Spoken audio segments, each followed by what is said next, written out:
Captain Park Daiho stood at the observation window of Sentinel-7 and watched the distant stars burn. Not the stars themselves, but the worlds around them. Somewhere out there, billions of lives were ending in fire and silence. He could see the flashes on the long-range sensors. Each flash was a city. Each flash was someone's home. 40 years ago, humanity discovered they were not alone. The galaxy was full of life, full of civilizations far older and more powerful than Earth. It was also full of war. The Velen Collective and the Thren Dominion had been killing each other for centuries. When they found Earth, both sides offered the same deal. Join us, or stay out of our way. Earth chose to stay out. The United Earth Council called it wisdom. They said humanity was too young, too weak to survive a galactic war. Better to watch from the sidelines than to burn with the losers. For 40 years, this policy kept Earth safe. For 40 years, humans watched other species die and did nothing. Daiho hated it. He hated himself for following orders. He hated the Council for giving those orders. But most of all, he hated that he understood why they did it. Captain, you should rest. The voice belonged to Dr. Yoon Hana, the station's chief xenolinguist. She was a small woman with tired eyes and a gentle voice. She spent her days listening to alien communications, translating cries for help that no one would answer. I slept 4 hours, Daiho said. That was yesterday. He did not turn from the window. The Velen are losing. Their inner colonies fell last week. The Thren are pushing toward their homeworld. Hana stood beside him. She did not look at the stars. She had seen enough. I know. I translated the surrender broadcast this morning. The Thren are offering terms. What kind of terms? Complete submission. All Velen military assets destroyed. All leadership executed. The surviving population will be relocated to labor colonies. She paused. They estimate 60% casualties during the transition. Daiho closed his eyes. 60%. The Velen population was around 80 million. That meant nearly 50 million dead, and the rest will be slaves. And we do nothing, he said. What can we do? We have 200 ships. They have thousands. It was the same answer everyone gave. The same answer Daiho gave when young officers asked him the same question. But the answer never felt right. It never felt human. The door opened behind them. Lieutenant Beek Jae-min entered, his face pale and his hands shaking. He was 26 years old, fresh from the academy, still young enough to believe in heroes. Captain, we have a problem. Daiho turned. Report. Long-range sensors detected a massive energy signature heading toward our system. It is not one ship. Jae-min swallowed hard. It is thousands of ships. The observation deck fell silent. Hana's face went white. Daiho felt his heart stop for a single terrible moment. Thren? He asked. No, sir. The energy signatures match Velen vessels. Their entire fleet is coming here. What is left of it, anyway? Daiho moved to the sensor console and pulled up the data. Jae-min was right. Over 2,000 ships were crossing into human space. They were not warships, not most of them. They were transports, medical vessels, civilian carriers. They were running. They are fleeing, Hana said. The Velen are fleeing to Earth. Why? Jae-min asked. We are neutral. We cannot protect them. Daiho understood. He wished he did not, but he understood. They are not coming here because we can protect them. They are coming here because they have nowhere else to go, and because the Thren might hesitate to attack a neutral world. Might? Jae-min said. Might. The first Velen ships entered Earth's orbit 6 hours later. Daiho watched them from the command center of Sentinel-7. They were broken things, scarred by weapons fire, leaking atmosphere, barely holding together. Some of them were so damaged, he did not understand how they were still flying. The communications officer opened a channel, and Deho heard the voices. Thousands of voices, all speaking at once. Some were calling for help. Some were crying. Some were praying in languages Hana had never heard before. And beneath all of it, like a drumbeat, was the sound of children screaming. "They are carrying civilians," Hana said. Her voice was barely a whisper. Families, children. They packed everyone they could save onto these ships and ran. Deho looked at the sensor data. 40 million life signs. 40 million Velen had fled their dying worlds and come to humanity's doorstep. They brought their wounded, their old, their young.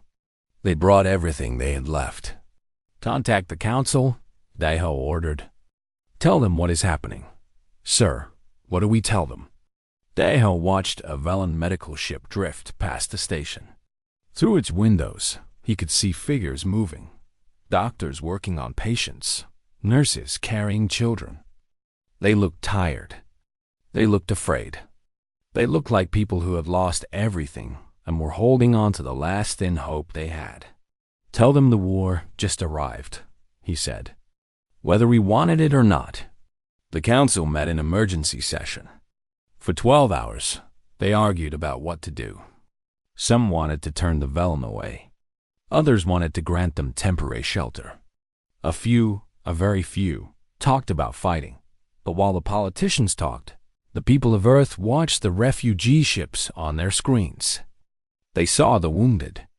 They saw the children. They saw 40 million souls who had nowhere else to go. And then the Thren message arrived. It came on all frequencies, broadcast to every corner of the solar system. The voice was cold and mechanical, translated by computer systems that stripped away all emotion. "People of Earth, you are harboring enemies of the Thren Dominion.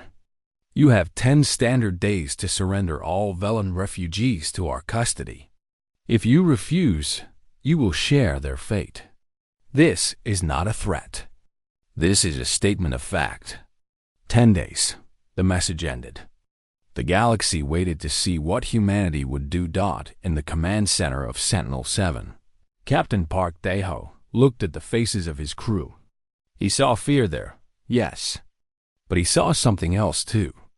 Something hard and stubborn and very, very human. "Well," he said quietly, "I suppose we are not neutral anymore." The Velen fleet commander was named Oris. He was tall, even by Velen standards, with silver-blue skin and eyes that had seen too many battles. When he stepped onto Earth's orbital station, he did not ask for help. He demanded it. "Your species signed the Galactic Asylum Accords 2 decades ago," Oris said. His voice was sharp and proud, even now. "You are required by law to provide shelter to refugees of war. We are claiming that shelter." General Shin Yunbai stood across from him, her arms crossed. She was 63 years old, the highest-ranking military officer on Earth, and she did not like being told what to do. "We signed those accords during peacetime," she said. "We never expected someone to dump 40 million refugees on our doorstep with a Thren armada right behind them. Your expectations are not my concern. The law is clear. The law will not protect us when the Thren burn our cities." Oris looked at her with something close to contempt. "No, it will not. But you are humans. You were never going to survive anyway." The room went cold. Dr. Yoon Hana, standing in the corner as a translator, felt her hands tighten into fists. She had spent years studying alien cultures, learning their languages, trying to build bridges. But in that moment, she wanted to hit this arrogant commander who had brought war to her home and then insulted her people. General Shin did not react. Her face stayed calm. "Why did you come here, Commander? Of all the places in the galaxy, why Earth?" Oris was silent for a moment. Then he spoke, and his voice was quieter now, almost honest. "Because we had nowhere else. Because every ally we had is dead or conquered. And because we believed the Thren would not waste resources destroying a primitive species that posed no threat to them. You came here because you thought we were too weak to matter. General Shin said, double quotes, yes. And now you expect us to die for you. Oris did not answer. He did not need to. While the leaders argued, the Velen refugees poured into Earth stations and colonies. The lunar bases opened their emergency shelters. The orbital hospitals filled with wounded. Cargo ships carried medical supplies, food, and water to the crowded transports. Humans had never seen Velen up close before. They were strange creatures, tall and thin, with skin that shifted colors based on their emotions. Their eyes were large and dark, and their voices made sounds that human ears could barely hear. The Velen children were the hardest to look at. They huddled in corners, clinging to their parents, staring at humans with naked terror. Hana learned why when she spoke to a Velen nurse named Ven. They were taught that humans are monsters, Ven explained. She was older than most Velen. Her skin faded to pale gray. Her voice was tired but kind. Our stories call your kind Deathworlders. Creatures from a planet so harsh that only killers can survive. We tell our children that humans eat the flesh of other beings. That your world is covered in predators. That you kill for sport. Hana thought about that. She thought about the nature documentaries she watched as a child. About lions hunting zebras and sharks circling in dark water. She thought about human history, about wars and violence and all the terrible things her species had done. Some of that is true, she admitted. Ven looked at her strangely. I know. That is what frightens me. But fear did not stop the Velen from accepting help. Their wounded filled the hospitals, and human doctors worked alongside Velen healers. Their hungry ate human food, carefully prepared to match their biology. Their children, slowly, began to watch the humans with curiosity instead of terror. One small Velen girl approached Hana in a refugee camp. She was barely 3 feet tall, her skin bright blue with fear. She held out a broken toy, some kind of mechanical bird that no longer moved. Can you fix it? She asked in broken English, thought Hadashna did not know anything about Velen technology. But she took the toy anyway. She spent 3 hours studying its insides, matching wires and adjusting circuits. When she finally got it working again, the bird spread its wings and sang a soft, alien melody. The girl's skin turned gold with happiness. She hugged Hana's leg and ran away to show her mother. Ven watched from across the room. Something changed in her eyes. Something that might have been hope. Meanwhile, the countdown continued. 8 days until the Thren deadline. Then 7. Then 6. The United Earth Council met again and again, arguing about options that did not exist. They could not fight 15,000 Thren warships with 200 human vessels. They could not run because there was nowhere to run to. And they could not surrender the refugees because, despite everything, something in humanity refused to hand over 40 million souls to slavery and death. Captain Park. Deho spent his days coordinating the refugee operations and his nights staring at tactical projections. He ran simulation after simulation, looking for some way to win a battle that could not be won. Lieutenant Beek Jae-min found him in the command center at 3 in the morning, surrounded by screens showing the same terrible numbers. There has to be something, Jae-min said. Some weakness. Some strategy. Ho shook his head. We are outgunned 80-1. Our ships are smaller, slower, weaker. Our crews have never fought a real battle. The Thren have been conquering worlds for centuries. Then why are you still looking? Daeho turned to face the young lieutenant. His eyes were red from lack of sleep, but there was fire in them. A stubborn human fire that refused to die. Because giving up is not in my nature, he said. Because those children in the refugee camps are counting on someone to protect them. Because somewhere in this galaxy, There has to be a species that does not surrender when the odds are bad. He turned back to his screens. Maybe that species is us. Maybe it is not. But I am going to keep looking until I find out. 5 days remained when the Threns sent their second message. This time, Warlord Cassith himself appeared on the screens, his face a mask of scaled armor and cold, alien patience. "People of Earth," he said, "I am told your leaders are still debating. I am told some of you wish to resist. Let me explain what resistance means. It means your cities become ash. Your children become orphans. Your species becomes a memory. The Velen chose war with us, and now the Velen are dust. You will make the same choice. I look forward to your answer." The transmission ended. The solar system held its breath. In her quarters aboard Sentinel-7. Dr. Yoon Hana looked at the broken toy bird on her desk. She thought about the little girl who had trusted a monster to fix her treasure. She thought about fear and hope and the strange, fragile bridge between them. Then she went to find Commander Aris. It was time to learn everything the Velen knew about the Thren. It was time to find a weakness. It was time to fight. Admiral Cho Sung-min had retired 10 years ago. He was 74 years old, and his doctors told him his heart was too weak for stress. He spent his days gardening, reading old books, and pretending he did not miss the stars. Then the Thren came, and Earth called him back. He stood in the war room beneath the lunar surface, surrounded by holographic displays and officers half his age.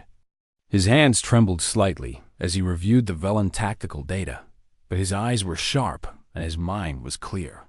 "Tell me again," he said to Commander Aris. "How do the Thren fight?" Aris stood stiffly across the table. He did not like explaining his failures to primitive humans, but he had no choice. "They overwhelm. They bring 10 ships for every one of yours, and they crush you with pure force. Their weapons are powerful, their shields are strong, and their commanders are patient. They do not need clever strategies because they have never needed them, and when someone outmaneuvers them, no one outmaneuvers them. They have too many ships. Any tactic you try, they counter with numbers." Admiral Cho nodded slowly. He looked at the projections showing the Thren Armada, 15,000 warships, each one larger and more powerful than anything Earth had built. Against them, humanity could field exactly 200 combat vessels and maybe another 100. Civilian ships converted for war thought it was hopeless. Everyone knew it was hopeless. But Admiral Cho smiled.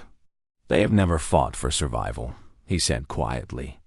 "They conquer for profit, for resources, for power. But they have never faced an enemy who cannot be intimidated and has nothing left to lose. What difference does that make?" General Shin asked. "All the difference in the galaxy." He turned to the gathered officers. "The Thren expect us to surrender. They expect us to line up our ships in neat formations, fight one glorious battle, lose, and then beg for mercy.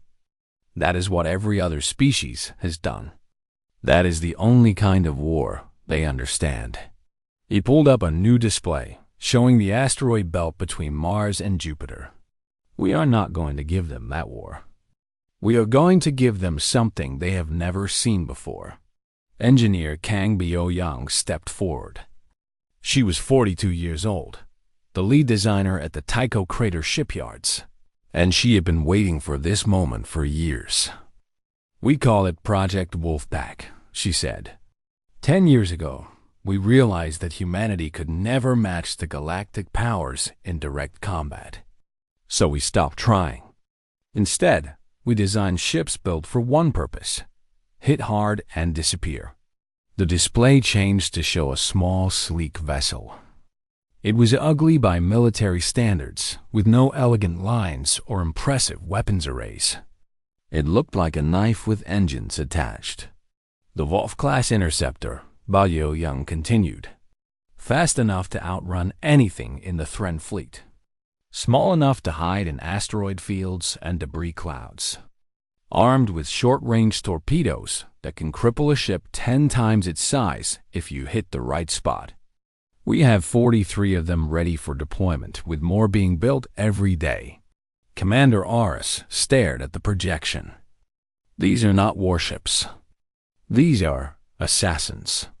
Exactly, Admiral Cho said. The Thren want a battle. We are going to give them a hunt. For the next 2 days, Dr. Yunhana worked with Healer Ven to study everything the Velen knew about Thren psychology. They reviewed interrogation transcripts, analyzed communication patterns, and dug through centuries of records. What they found was fascinating. The Thren do not understand sacrifice, Hana explained to the War Council. Their society is built on profit and loss calculations. Every decision they make is based on cost and benefit. They go to war when conquest is profitable, and they retreat when it becomes too expensive. So if we make the war expensive enough, they will leave? Lieutenant B.J. Min asked. In theory, but no one has ever managed it. The Thren are so powerful that fighting them always costs more than surrendering. Admiral Cho leaned forward. But what if we change the calculation? What if we make them believe that conquering Earth will cost more than it is worth? They will never believe that, Ora said. You have 200 ships. They have 15,000. Ships are not the only cost, Ven said softly. Everyone turned to look at her. She had been quiet throughout the meeting, but now her pale skin flickered with something like determination. The Thren Empire is vast, she continued. They control hundreds of worlds, and they control them through fear. The conquered species obey because they believe resistance is impossible. But if one species resists, if one small, primitive species fights back and makes the Thren bleed, then others might start to wonder. The Thren are not afraid of losing ships, Admiral Cho said slowly. They are afraid of losing control. They are afraid of hope. Silence filled the room. Then Captain Park Dae-ho spoke. Then we give them something to be afraid of. The preparations began immediately. Earth's fleet scattered throughout the solar system, hiding in the asteroid belt, the rings of Saturn, the shadow of Jupiter's moons. They did not gather information. They did not prepare for a decisive battle. Instead, they became ghosts, silent, invisible, waiting. On the refugee ships, Velen watched the humans prepare for war. They saw something they did not understand. Not fear, not resignation, but a cold and terrible focus. Human crews ran drills until they collapsed from exhaustion. Human pilots studied Thren ship designs until they could identify weak points in their sleep. Human engineers worked around the clock, building more Volf-class ships, more weapons, more tools of destruction. Commander Aris approached Captain Dae-ho on the observation deck of Sentinel-7. The Velen's skin was gray with confusion. Why are you doing this? He asked. You know you cannot win. You know your people will die. Why do you fight? Dae-ho looked at him. For a long moment, he did not answer. Then he turned to the window, where the lights of refugee ships dotted the darkness. You brought your wounded to our doorstep, he said. You brought your children, your families, everyone you had left. You came here because you thought we were too weak to matter. He paused. You were wrong. Wrong about what? About everything. Dae-ho's voice was quiet but hard as iron. We are not too weak to matter. We are not too primitive to fight. And we are not the kind of species that hands over children to monsters because the odds are bad. But you will lose. Maybe, but they will remember us. And so will you. On the edge of the solar system, sensors detected the first Thren ships entering human space. The Armada had arrived. 15,000 warships, bristling with weapons, hungry for conquest. They expected a quick surrender. They expected fear. They had no idea what waited for them in the dark. The Thren Armada moved through the solar system like a slow wave of death. 15,000 ships in perfect formation, their weapons armed, their crews ready for the surrender they expected to receive. Warlord Cassith sat in his command throne aboard the flagship, already planning how he would divide Earth's resources among his officers. Then the first supply ship exploded. It happened without warning. One moment, the cargo vessel was carrying fuel and ammunition for the fleet. The next moment, it was a ball of fire spreading through the void. Before the Thren commanders could react, 3 more explosions lit up the formation. "What is happening?" Cassith demanded. His tactical officer's voice shook. "Small ships, Warlord. They came from the asteroid field. They fired and retreated before we could target them. Then pursue them. We cannot find them. They are too small, too fast. Our sensors cannot track them in the debris." Cassith's scales rippled with anger. "Send destroyers into the asteroid field. Flush them out." 20 Thren destroyers broke from the formation and entered the asteroid belt. They were powerful ships, built for hunting smaller vessels. They activated their deep space sensors and began searching for the human attackers. They found them. Or rather, the humans found them. Pilot No Taeyang had been waiting for 3 hours in the shadow of a spinning rock the size of a small moon. His Wolf-class ship was dark and silent, its engines cold, its weapons ready. With him were 11 other pilots, the best Earth had to offer. "Targets acquired," his co-pilot whispered. 20 destroyers spreading out. Taeyang smiled. "They are making this too easy." The Wolf pack struck. 12 ships burst from hiding, their engines screaming to life, their torpedoes already launching. The Thren destroyers were powerful, but they were built for different enemies who stood and fought, who formed lines and exchanged fire like proper warriors. The humans did not fight like proper warriors. Taeyang's ship dove between 2 destroyers, so close he could see their hull plates through his window. He fired 4 torpedoes into the first destroyer's engine section and banked hard before the second could lock onto him. Behind him, the engine section detonated, and the destroyer began to spin out of control. The attack lasted 90 seconds. When it was over, 8 Thren destroyers were crippled or destroyed, and the human Wolfpack had vanished back into the asteroids without losing a single ship. Aboard his flagship, Warlord Cassith received the report in silence. His officers waited for his response, their scales pale with fear. "Primitives," he said finally. "They are fighting like primitives. Like animals. What are your orders, Warlord?" Cassith considered. The losses were annoying but insignificant. He had 15,000 ships. He could afford to lose a few dozen. "Continue the advance," he ordered. "They cannot stop us with these games." But the games continued. For 3 days, the human Wolfpacks struck again and again. They hit supply convoys. They attacked scout ships. They planted mines in the Armada's path. They never engaged in open battle, never gave the Thren a target they could destroy with overwhelming force. Specialist Imnarin sat in the communications center of Sentinel-7, listening to intercepted Thren transmissions. She was 28 years old, quiet and precise, with a gift for languages that had earned her a place in military intelligence. "They are getting frustrated," she reported to Admiral Cho. "Their officers are arguing about tactics. Some want to slow down and clear each section systematically. Others want to push forward and ignore the attacks. And Cassith? He keeps ordering them forward, but his transmissions are getting shorter and angrier. He did not expect this." Admiral Cho nodded. "Good. Keep listening. Tell me the moment his tone changes." On the 4th day, Captain Park Dae-ho led the most dangerous mission of the war. His ship, the Yves V Relentless, was not a Wolf-class interceptor. It was a standard patrol cruiser, old and slow by Thren standards. But it was fast enough for what Daho planned. The target was the Thren command ship Absolute Victory, Warlord Cassith's personal flagship. It was the largest vessel in the Armada, surrounded by rings of defenders, protected by shields that could withstand a nuclear strike.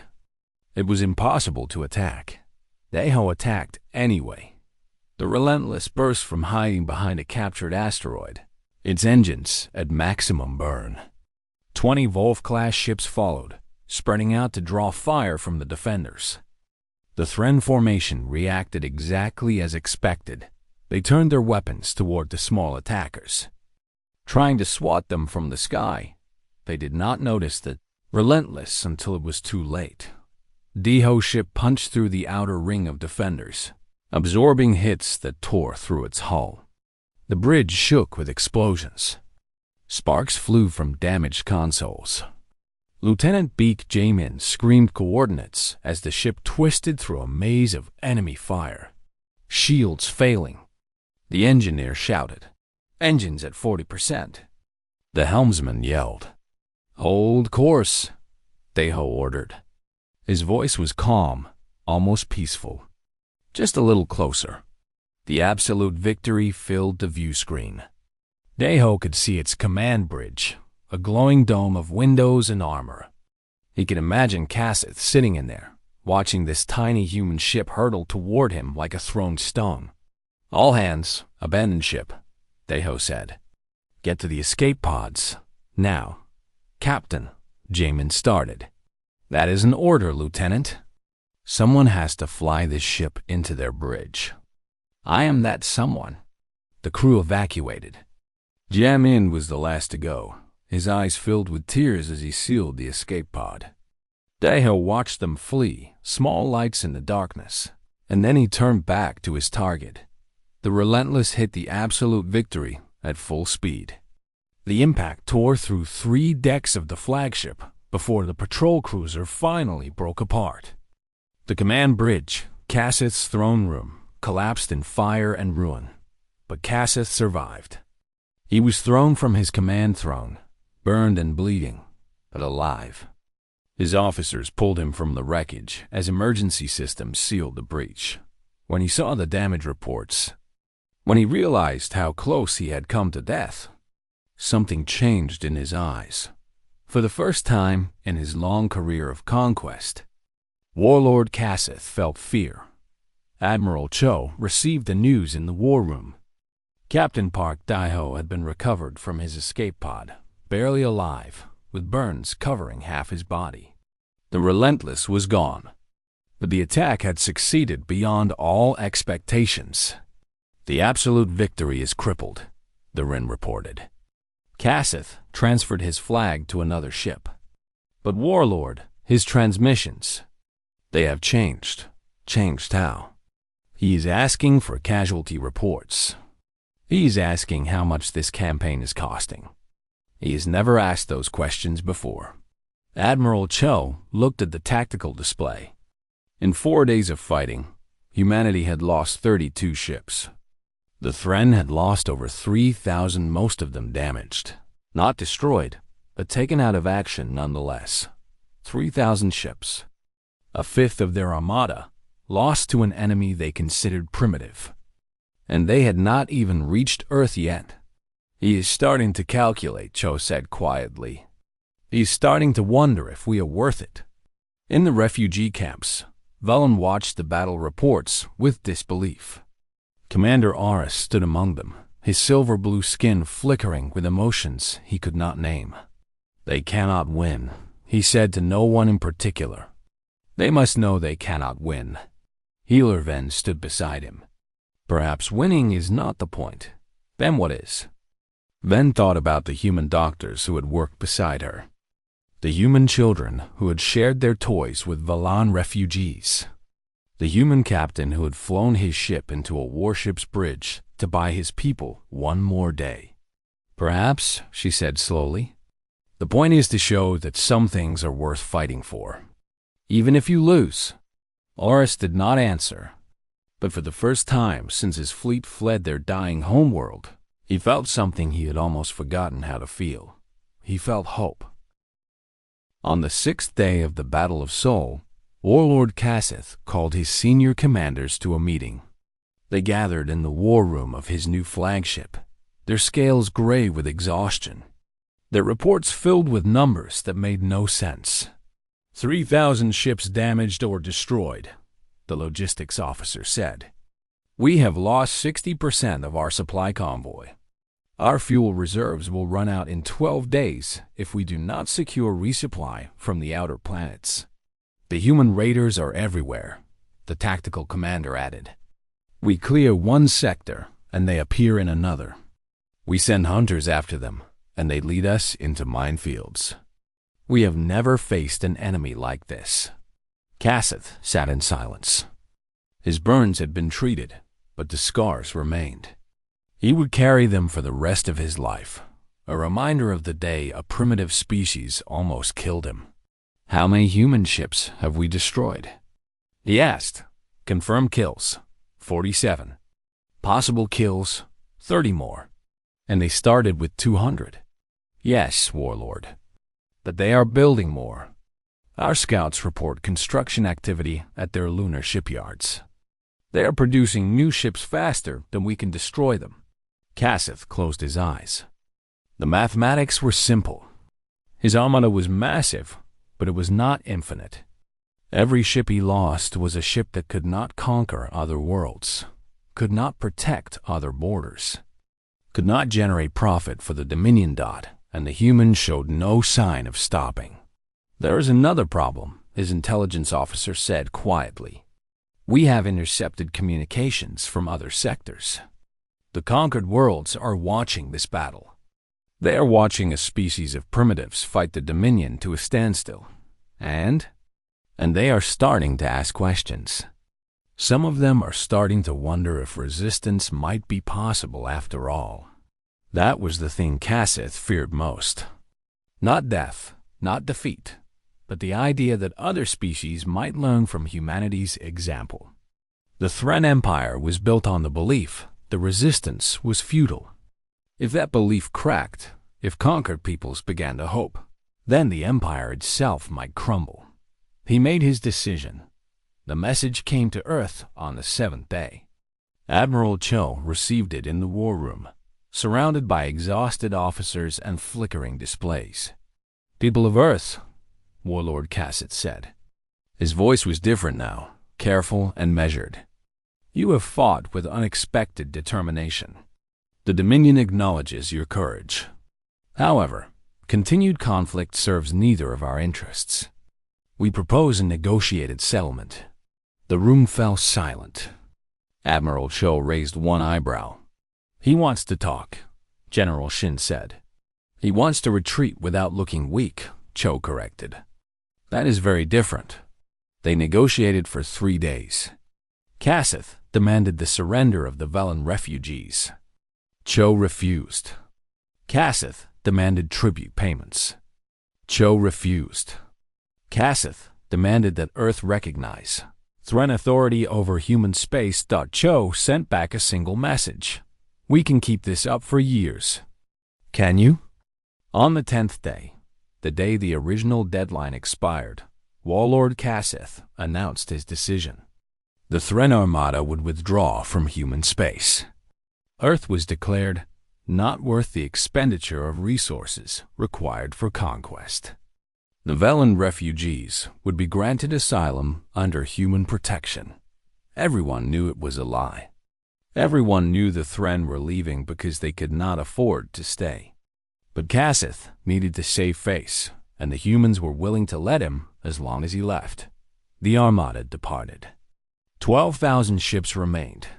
3,000 lost to a species that should not have lasted 3 hours. They limped back into deep space, their formation ragged, their crews shaken by an experience none of them understood. They had faced an enemy who could not win but refused to lose.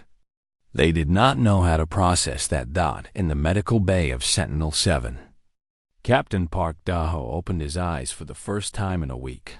Dr. Yoon Hana sat beside his bed, her face drawn with worry and relief. Did we win? He asked. His voice was a whisper, barely audible through the bandages that covered half his face. Hana smiled. We did not lose. Right now, that feels like the same thing. Commander Aris visited him later that day. The Velen fleet commander stood at the foot of the bed, his skin a complicated mix of colors that Hana could not interpret. I came to apologize, Aris said.